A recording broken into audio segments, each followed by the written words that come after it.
This video is sponsored by Squarespace. More about them in just a moment.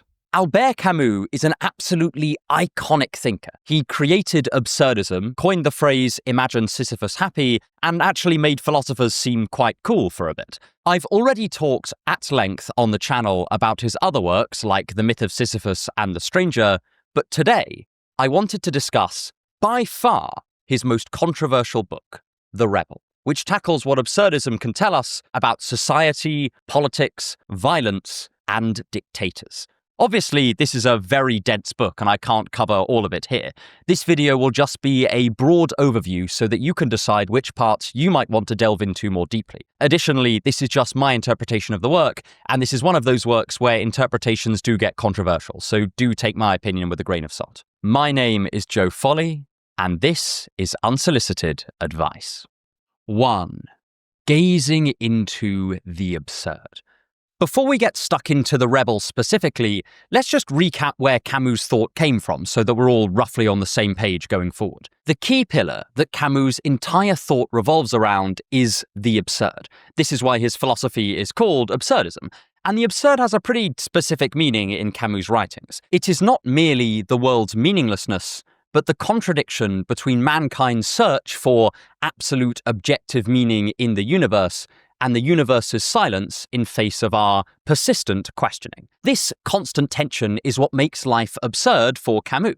If we had no real yearning for meaning or purpose, then the universe wouldn't really be absurd. We would be in line with its general purposelessness. The absurdity is that this purposeless universe could have within it purpose-seeking beings. It is like if we had thirst in a world without any water. Camus' philosophy ultimately revolves around a single question. How should we react to the absurd? In The Myth of Sisyphus, Camus looks at the problem of the absurd with regards to our own individual lives. Given that life is absurd, why should we bother going on living? He outlines 3 possible answers. The first is that we just don't go on living, which is a slightly depressing thought. The second is that we jump into the arms of a faith-based philosophy like a religion, which promises us a sense of absolute value and absolute meaning. And the third is that we become absurdists, recognizing the contradictions inherent in our living condition, yet deciding to go on living anyway. That is, we maintain this absurd tension in our heads, yet strive to live despite it. I just want to put a pin in this 3-part division of reactions to the absurd, because it will be pretty important later in the video. The opening of The Rebel sort of picks up where The Myth of Sisyphus left off. Camus says that while that work dealt with the absurd turned inwards, that is, with the decision of whether we individually can continue living in an absurd universe, The Rebel deals with the absurd turned outwards. That is, how the absurdist should behave towards others, including in situations of outright injustice. Camus frames this as the problem of murder, but we might consider it more broadly as the problem of violence, politics, and social organization in a meaningless universe. What does an absurdist politics or an absurdist society look like, and how does it contrast with others? To get perhaps even more to the point, how can an absurdist, with their admission that life is meaningless, not be completely silent and inactive in the face of violence and injustice, both towards us and towards our fellow man? If The Myth of Sisyphus outlined the solitary reaction to the absurd, The Rebel outlines the societal reaction to it. Camus recognizes that this will be a pretty hard task. After all, the first proposition of absurdism is precisely that nothing matters in an absolute sense. Camus admits that this, at first glance, seems to entail a kind of moral withdrawal, an admission that all experience is the same, and so just a base-level amorality. He even talks along these lines in The Myth of Sisyphus, where he recommends that the absurdist exalt the quantity of life rather than the quality of it. He says that, for a true absurd man, all experience ought to be roughly on a par. However, he found he couldn't really maintain this position in the face of the Second World War and the horrors of Nazism, nor as he learnt more about Stalin's regime in the USSR. Increasingly, he began to ask whether the absurdist could progress beyond this initial, slightly isolated starting point. Can there be an absurdist morality and an absurdist solidarity with our fellow human being? Or, as he puts it near the end of his book, how can we move beyond nihilism into shared rebellion? This is the subject of the opening of The Rebel. Camus argues that there is one value that the absurdist is seemingly already implicitly committed to, the value of human life itself. This might at first seem strange, but Camus argues that it is there in the original absurdist decision to live in spite of the contradiction between their ultimate wish for meaning and the universe's meaninglessness. This is, in a sense, a stubborn clinging to life. And what could this express, other than that the absurdist is implicitly holding some value in human existence? This value is certainly not absolute, but if the absurdists did not have it, then they would not have chosen to continue living. If life genuinely was of no worth to them, then they would have joined the legions of the dead. So at the very least, they are committed to a provisional value for human life. And this is how Camus will build his wider absurdist protocol. Camus also thinks that we naturally care not just about bare life, but about a particular kind of, let's call it, dignified life. Again, I want to be clear. Camus is not saying that there is some absolute value out in the world that supports caring about dignified living. He just thinks that we unavoidably do value this. It is in the same way that we value food, not because of some sophisticated metaphysical system or philosophical argument, but because our instinct of hunger will not allow us to not care about it. Camus thinks that our personal outrage just will not allow us to bear an undignified life if we can help it. In that case, if we can rebel, we will rebel. Camus begins The Rebel with a story, rather appropriately, about rebellion. He tells the tale of a master and a slave, or just a powerful oppressive force and a person living under their yoke. This is a symbolic story. He's not referring to a particular point in history. The slave eventually decides that enough is enough, and they will rebel against their master. Camus states that in this moment, we see the human wish for a dignified life. It's more of a reaction than an argument, but Camus thinks we're just stuck with this urge, even if we are absurdists. Secondly, Camus thinks that when we rebel in this way, we're not just rebelling on behalf of ourselves, but on behalf of all humanity. This sounds a little bit peculiar, but think about it like this. The slave resisting the master is essentially saying, you cannot come any further. This is where I draw the line and demarcate my territory. The same reaction can be carried out with every single human being. They might draw the line at different points, but fundamentally, we all want to defend some modicum of freedom and dignity. And hence, Camus thinks The Rebel starts from a position of natural solidarity with humankind as a whole. Importantly, he thinks there is even a strange sort of solidarity with whatever force the rebel is resisting. Camus thinks that they do not hate the master as a person, they hate him as a master. If the master were removed from that position of dominance, then there wouldn't be any quarrel. Already, this gives us one hallmark of Camus' philosophy of rebellion. It's not necessarily totally non-violent, but it's not vengeful. It doesn't divide people into immutable categories and separate them, but recognizes that we are all facing the absurd together, and that any conflict we have with one another is, in principle, temporary. This leads us to his final point in this opening section. Fundamentally, the way Camus thinks we can resist the absurd together, and most effectively, is through unity. That is, a shared recognition of our predicament as human beings stuck in an absurd world, with a baseline level of humanist goodwill baked into our worldview because of this. Even when we're defending ourselves or others against other people, or are otherwise in the midst of human conflict, Camus thinks that an absurdist must keep this idea forever at the front of their minds. The only value they are already committed to, even if unintentionally, is the value of any human life. This is part of what Camus thinks separates his absurdist philosophy from simple nihilism. Camus is not indifferent to life and to human life. He is in favor of it. Again, this idea is worth keeping in mind because it is the bedrock of Camus' critique of other ways of approaching the absurd as a group or as a society.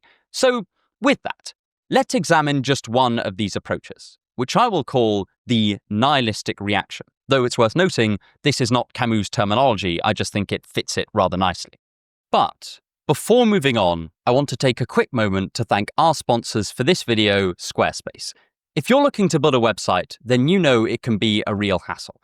First, you have to find a domain name and then construct the entire thing, and there's always this underlying worry that you're messing up and creating something that doesn't just look messy, but outright unprofessional. But this is where Squarespace comes into play. They compress all of that complexity into a single platform and use ready-made templates to take all of that complication and headache out of website building. They also have a feature called Blueprint AI, which uses AI tools to help you make website design choices, which is really handy if, like me, you're not necessarily that gifted in that area and don't have the mind of a graphic designer. Head to squarespace.com/unsolicited advice and use the code unsolicited advice to get 10% off your first purchase of a website or a domain name. But anyway, back to the video. 2. The Nihilistic Revolt. The first major section of Camus' book is entitled Metaphysical Rebellion and covers the more general attitude of the rebel towards the world's lack of meaning and the existence of injustice just generally or impersonally in the world. If you don't like the word injustice here, you could just think about it as events in the world that cause us to despair. When we see cruelty or brutality or just suffering on a grand scale, it doesn't just trigger our sympathy with the victims, it also can make us despair at living in a world where this sort of thing just happens. The character that embodies this most for Camus is Ivan Karamazov from Dostoevsky's The Brothers Karamazov, who says that he would not consent to live in a utopia if it relied on the suffering of even one innocent child. He rebels not against a particular government or a particular society, but against the very state of reality, as embodied through an idea of God. Camus contrasted this with historical rebellion, which was directed at particular social systems. However, I want to analyze the rebel more through the ways the reactions to the absurd in this work cohere with the two non-absurdist responses that Camus outlined in The Myth of Sisyphus. We'll call them the nihilist approach and the absolutist or faith-based approach. And the epitome of nihilistic rebellion is not found in Ivan Karamazov, but in the Marquis de Sade. Sade is a strange yet unrelentingly fascinating figure in the history of philosophy. His philosophy was almost entirely anti-moral and recognized no higher motivation than his moment-to-moment desires. As Camus puts it, his logic leads him to a lawless universe where the only master is the inordinate energy of desire. This is his impassioned kingdom, where he finds the finest means of expression. What are all the creatures of the earth in comparison to a single one of our desires? The freedom he demands is one not of principles, but of instincts. Here there is a small smattering of that yearning for freedom and dignity that Camus thought defined absurdist rebellion, but it has, in effect, gone too far. Sade desires not freedom for all mankind and respect for all mankind in the process, but freedom only for himself. He has no wish to even acknowledge the wills of others, but wants to turn the entire world into an inferno of will against will, until there's only ashes and petty kings over those ashes. In the figure of Sade, we see the tension between two human priorities. Freedom on the one hand, which broadens what we can do, and justice on the other hand, which sets limits on what we can do and limits on what others can do to us. Sade sacrifices any and all justice on behalf of total, unfettered freedom, which is, in effect, then the freedom of the wolf to devour the sheep and the freedom of the master to beat the slave. The reasons Camus thinks this is an unsatisfactory approach to the absurd are twofold. The first is that it's sort of self-contradictory. Eventually, Sade will find himself on the receiving end of a more powerful person, and so he will become the slave and be crushed under their feet. Thus, Sade will be destroyed in pursuit of his own philosophy, and this evidently won't make him happy or fulfilled. It's essentially a slow form of death worship. But the second is that it ignores the human desire for unity. We are social creatures, and the vast majority of us want some kind of caring community around us. This is especially true when we are suffering and are ourselves confronted with the injustice of the world. Camus' novel The Plague was partly about how one of the only comforts and sources of solace when we're struggling against any kind of overwhelming force, be it an occupying invasion like 1940s France or a deadly plague, as in the novel, or just the inevitability of death, is banding together with those in the same situation. Camus thinks that just as a matter of empirical observation, it is more effective to rebel against the absurd together than separately. Just as Sade prioritizes personal freedom over any kind of respect for other people, so too does he prize the individual above any kind of unity with others. These tensions between freedom and justice, and between unity and the individual, are going to be very important for Camus' ultimate conclusions. At the political level, Camus identifies fascism, and specifically Hitler, with this more nihilistic approach to the absurd. Just as Sade had a philosophy entirely geared around his personal freedom, including his freedom to harm and dominate others, Mussolini and Hitler geared their national regimes around a kind of group-based version of this. For Camus, the axiom of their approaches was, "We and our nation will do whatever it likes, regardless of the cost to others." Thus, it's the same Sadean formula, just writ slightly larger. This is why Camus calls it irrational terror. The state is terroristic, but not in advance of some universal principle, but rather out of a kind of partisan elitism. We have the right to do what we want is just the same as Sade declaring that he has the right to do what he wants. It is, again, the dissolution of the world into simply will against will and force against force. For Camus, this represents the total rejection of any value, even provisional values, and including the value of life.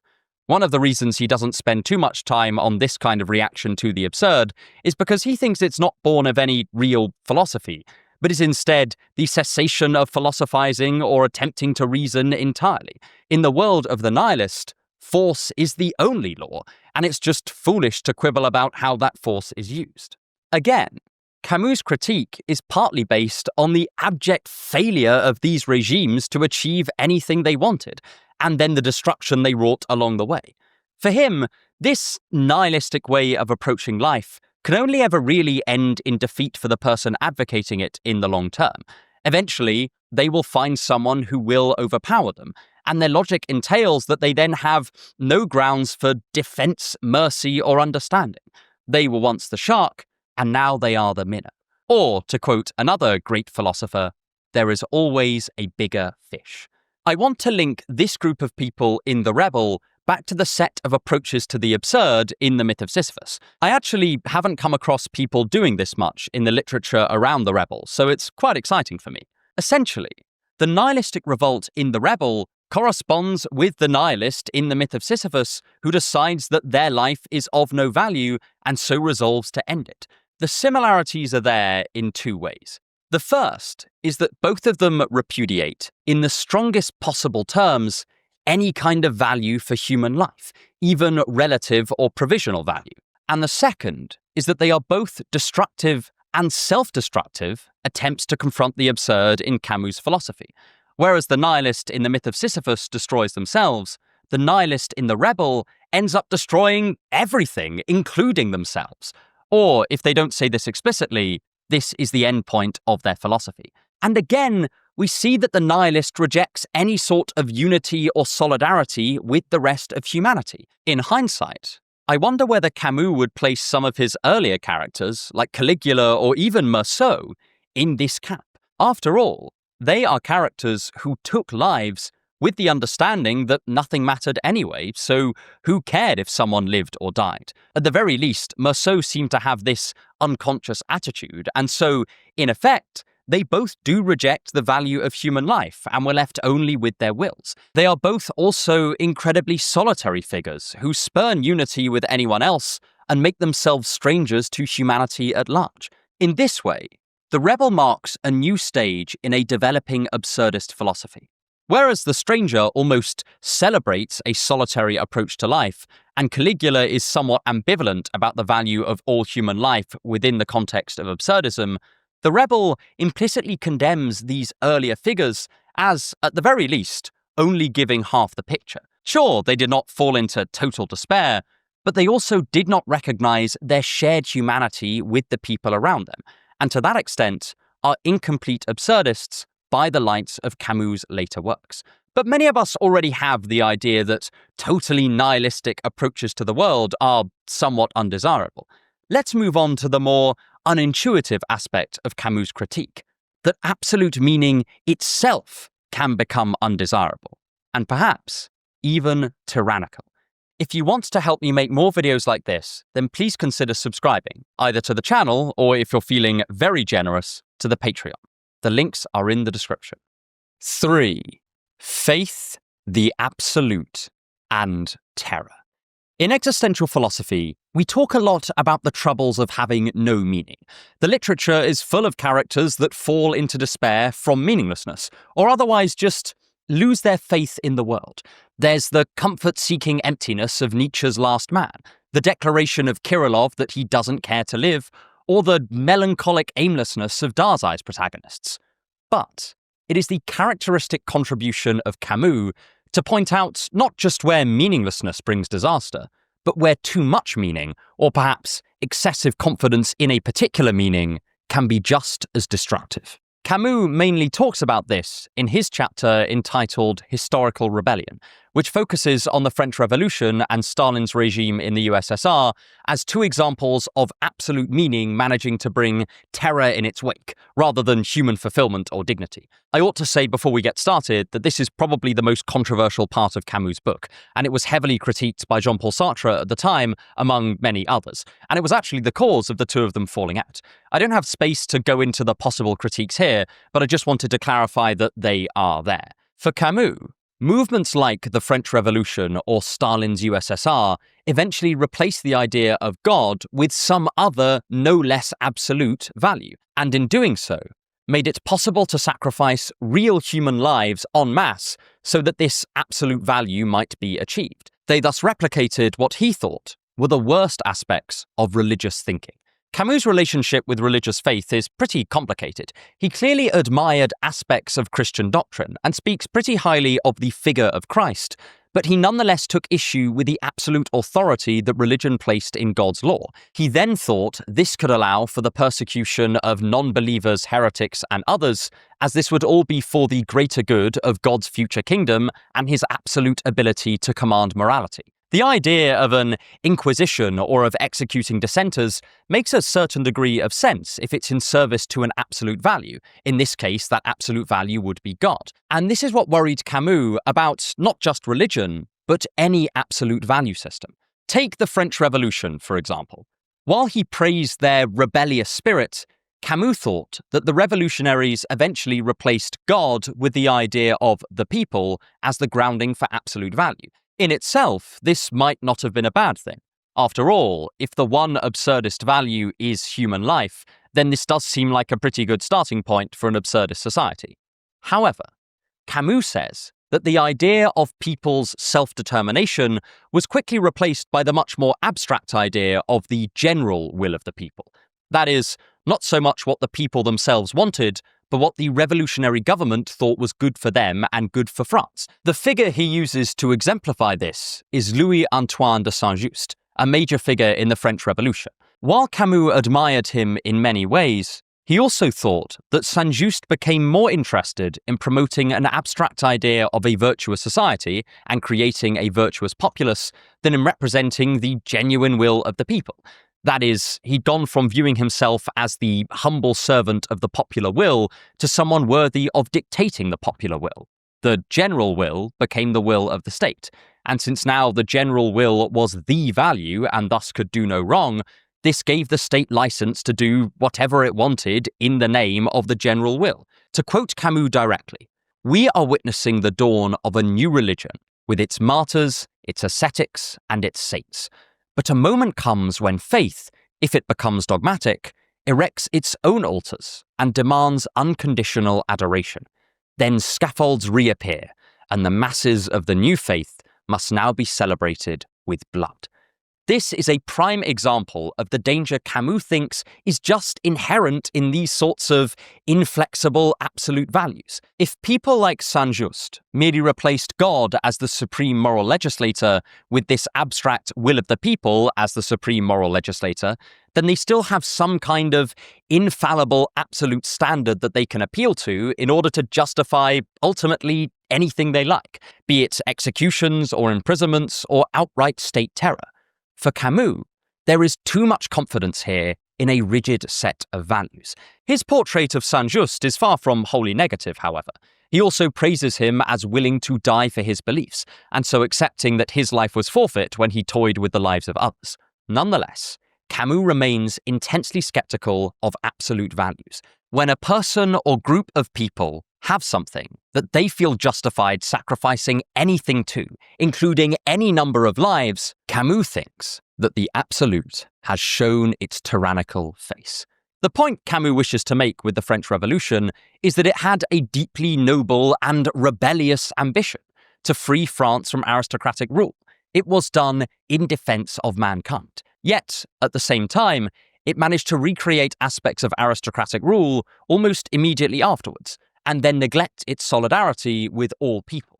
Camus is not arguing that the French Revolution should not have happened, but rather he wants to demonstrate just how quickly defending your fellow human being can turn into oppressing them once your absolute values are solidified and they can give you license to do so.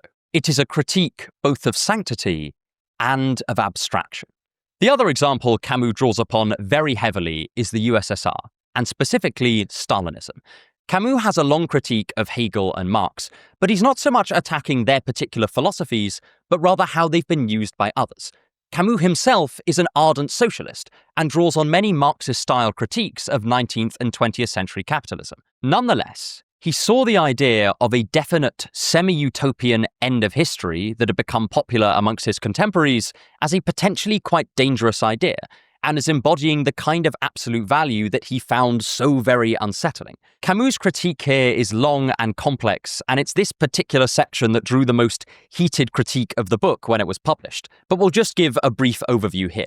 In effect, Camus charges Stalin's USSR, and its defenders in France, of having a worldview that would justify almost any atrocity as long as it was in the name of advancing towards a near-utopian society. He was concerned at the level of emphasis placed on a future end of history where a stateless, classless, and moneyless society would eventually emerge. And he asked whether this was preventing the socialists of his day from focusing on the genuine harm done in the present, and whether it was allowing them to turn a blind eye to some truly quite horrible events. This is part of what made Camus one of the most hated men amongst the 1950s French Marxists, even though only a few years before they were working together side by side in the French resistance. His critique here mirrors that made by the Russian anarchist thinker Pyotr Kropotkin, and we can see glimmerings of anarchist thought in Camus' work here as well.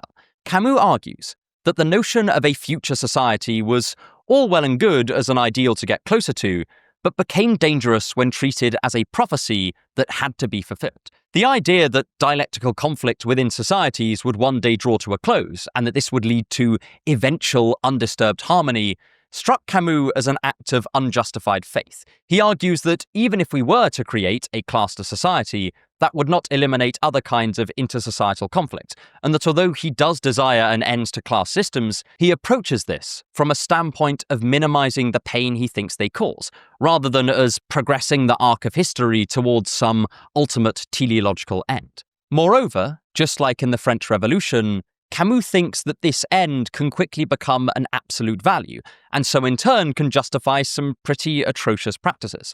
For example, many farming peasants were killed over the course of Stalin's regime, and Camus thinks that this could be internally justified if you were working towards the eventual near-perfect society. After all, whatever harm you commit now will be totally insignificant compared to the good that your new society will eventually do once it's reached this final form. Camus worries that this kind of thinking makes every present life dispensable, because their suffering will be justified in some future state to come. This is why Camus condemns it and also views it as religious. He thinks that the future state serves the same function that heaven does in a lot of religions. It makes the suffering of today totally justifiable, because it will be repaid 10 times over in the next life. This might be more defensible if the future state genuinely were guaranteed, but it's not, and Camus thus thinks there is not a sound reason to sacrifice so many lives to it. Just like Saint-Just could justify the reign of terror based on the morally legislating will of the people and in the dream of a virtuous society, Camus says that the Stalinist regime can justify its own killings by its own dream of a great society to come. In both cases, Camus condemns these as the excesses of absolute values gone wild. If Sade was the extreme triumph of freedom over justice and of the separation of people over their unity, this is value to the point of inflexibility and involuntary totalitarianism rather than voluntary unity or brotherhood. Again, people are used to leveling this critique at religions, as even most religious people would admit that faith has been used to justify horrible things. Camus is extending this critique beyond religion to encompass any system of absolute value. You can think what you like about these particular historical examples. I know that the French Revolution one in particular has come under a lot of fire. I'm not a historian. I just want to look at the philosophical argument at play, because it's really quite fascinating. Today, we often hear about the dangers of weakening our sense of meaning. Whether this is coming from public figures warning of the oncoming storm of moral relativism, politicians concerned about general cultural apathy, or worries about nihilism amongst young people, we are constantly told about the perils of having too little meaning. Given this, it is easy to think that the opposite extreme is the solution, that having total confidence in a single, unwavering principle would be the answer. Camus points out that this comes with its own excesses and pitfalls as well. Is it really always a virtue to have supreme confidence in your moral position, to be a perfect believer in a value framework that can always provide an answer? Camus thinks it is not. For him, the opposite end of nihilism is not fulfillment, but fanaticism. And there is undeniably something in this idea. As Socrates once pointed out, sometimes wisdom comes not in always having the perfect answer, but in recognizing the limits of your own perspective. And this idea of limits is very important to Camus' absurdist, rebellious approach. So let's see what he has to say about steering between these two poles of nihilism on the one hand and dogmatism on the other. 4. Absurdist moderation. I'm so sorry it got far too hot and I had to get that jumper off. But anyway, The Rebel is primarily a critical work. Camus only gives provisional answers to what a positive absurdist society would look like. But characteristically, what he does say is defined by a series of contradictions kept in permanent tension. Firstly, there is the tension between freedom and justice. Camus says the absurdist must recognize that there just is an inherent opposition here. To prize freedom is to give people license against a strict moral code. It is to label a course of action as morally indifferent enough that, at the very least, it doesn't require active prevention.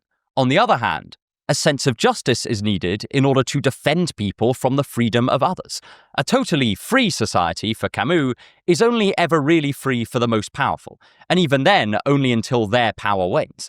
Whereas a totally just society has this habit of using that notion of justice as a pretext to commit horrific acts of state violence and of suppressing individual human lives. Beyond defending a few specific ideas like the notion of human rights and of freedom of expression, Camus doesn't go into too much detail here, and this is by design.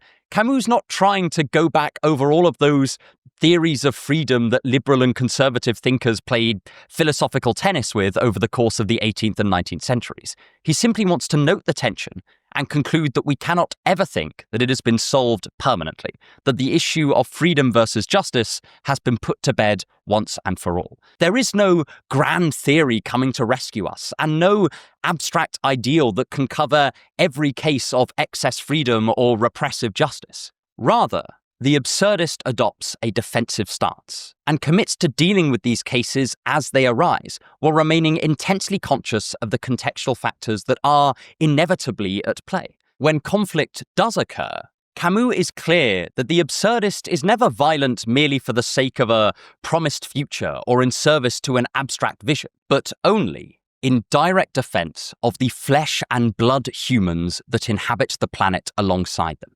This is what makes them a rebel. They are responding to direct suffering out in the world, wherever it happens to arise and whoever enacts it. Remember, their only value is the value of human life, and so to hurt or take a human life is instinctively anathema to them.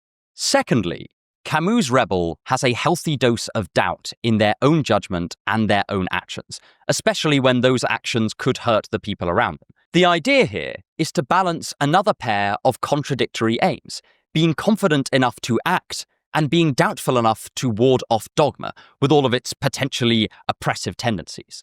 For Camus, the rebel should never be so confident in their ideas that they feel able to commit acts of violence or take lives unthinkingly in service to this just cause.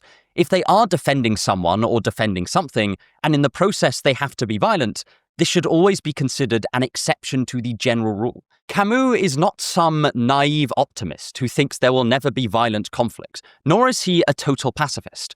But he hates the notion that causing death could become merely habitual, a matter of just statistics rather than of names and people. In his play, The Just Assassins, the protagonist, Kaliev, refuses to knowingly kill innocent people in pursuit of his rebellion, and maintains that even to take the life of another combatant is still a tragedy. It's just a necessary one. This doesn't stop him from rebelling, nor from combating injustice, but it does allow him to maintain a value in human life, even in the midst of conflict, and it also saves his target's wife and child, who have, ultimately, done nothing wrong. It's not so much death itself that Camus has issue with, but the idea that death could ever be a trivial or weightless matter, rather than the terrifying extinction of an experiencing agent. This commitment was one of the reasons that Camus' critics started to call him sentimental. Camus would probably reply that if you can't be sentimental over the value of human life, then this is not a virtue, but a vice. Thirdly, the absurdist rebel should never lose sight of the common thread that binds humanity together, our shared struggle against the absurd and against suffering. Camus reiterates over and over again that the struggle of the rebel is one that, at least in theory, encompasses all mankind. Any enmity or conflict should only ever be provisional and done in the name of defending others. The rebel's ultimate foe is not any individual, but death and suffering itself. They only fight against people when those people are causing suffering and death. Camus knows that humans are bound to conflict with one another, but he discourages anyone from seeing another human being as totally othered from them. The struggle against the absurd is sort of his version of the Christian idea of being made in the image of God. It's a property that every human can share with every other human. This is why The Rebel is often referred to as a humanist piece of writing. It takes as one of its primary axioms the natural togetherness of all humanity, and primarily argues against perceived threats to this. And if we look closely, this is yet another tension between two contradictory properties: human conflict, which ensures that we will eventually have to defend people from suffering caused by other people, and human solidarity, which aims to bind us together wherever possible. Camus calls this absurdist philosophy a philosophy of limits. This is because the rebel's task is to continually negotiate the limits of these contradictory properties, to balance freedom with justice, doubt with action, and conflict with universal solidarity. Camus rejects any notion that these tensions could be solved eternally and once and for all. He just doesn't think that this is how our absurd reality works. Instead, just like the absurdist in the Myth of Sisyphus must keep the contradiction between man's search for meaning and the universe's lack of meaning forever in their mind, the absurdist in The Rebel must also bear in mind the inherent tensions in human interaction and the task of societal ethics. Any solution here will only ever be contextual and provisional, and it falls to us to ensure that we never become so fond of one of these properties that we neglect the other. It is a deliberately unsatisfying philosophy for a deeply unsatisfying universe. Nonetheless, Camus thinks that the only other options are faith or force, each of which he rejects as fundamentally inhumane. But this is Camus' most controversial book, so let me know what you think. How often do people go too far in pursuit of absolute meaning and lose sight of humanity in the process? And how realistic is this more tension-based approach? Finally, do you think that we can get this much humanism out of the initial absurdist premise, or has Camus himself made a leap of faith somewhere in his philosophy? Either way, if you want to see what I think is Camus' most terrifying work, then I've got a video for you right here. Thank you so much for watching, and have a wonderful day.